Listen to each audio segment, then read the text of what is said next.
Hey guys, welcome to the free Unreal Engine assets for March 2020.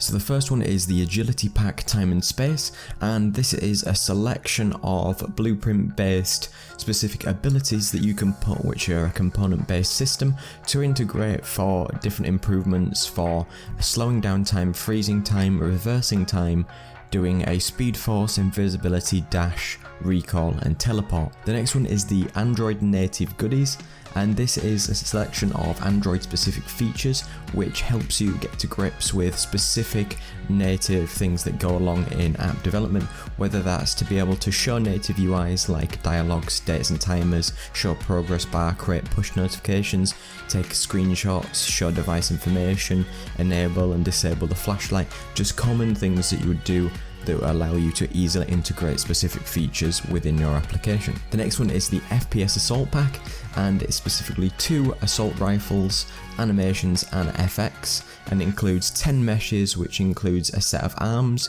3 different attachments, 2 bullets, 2 assault rifles and 2 rigged versions with all the actual attachments included.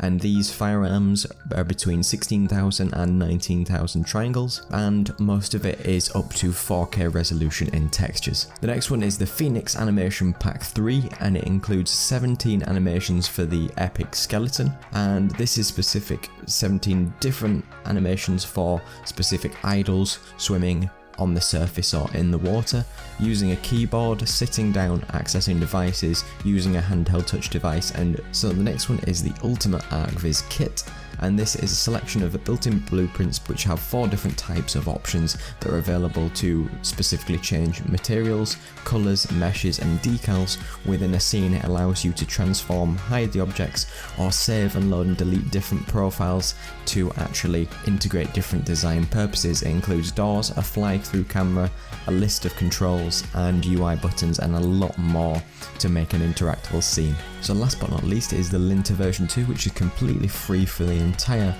of its existence on the store, and it's a system which allows you to completely search through your project and find specific issues in it, whether that's finding bad name conventions, bad variable names, and that can be inside your blueprints to make things more consistent. It allows you to have a batch rename feature, select multiple assets within the scene, and allows you to do the renaming and just have a load of features in there. So be sure to check out all these great assets for this month for Unreal Engine. Be sure to check out all my previous months for Unreal Unity, and of course you can use some of these assets from the Unreal Engine across other assets, especially if the model specific. Don't forget to look at my great assets on the Unity store specifically. Take a look at my Patreon if you want to support the channel, and join my Discord if you're looking to talk to some cool people and share some of your work. So thanks very much for watching. Don't forget to like, comment and subscribe. Cheers.